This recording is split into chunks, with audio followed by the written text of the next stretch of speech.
guys kapag may kabit na yung radiator cover na pang click 125, click 150. Kung gusto nyo lagyan ng fan, ito ang resulto nyo.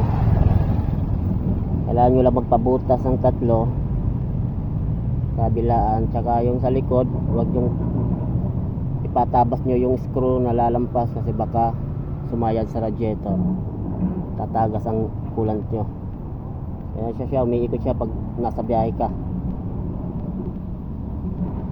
Huwag nyo lang pansinin yung dumi sa motor ko. Maulan dito siya guys.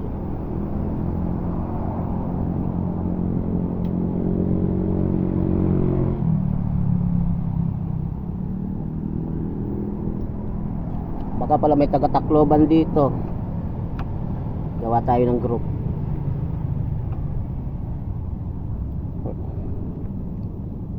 So yun guys, sa mga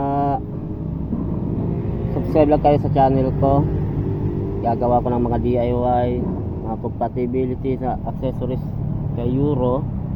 Plano ko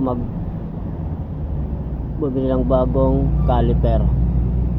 Try ko yung Brembo sa una at huli kung fit ba. Abang-abang lang sa update guys sa channel. Focus ko rin naman to sa Facebook.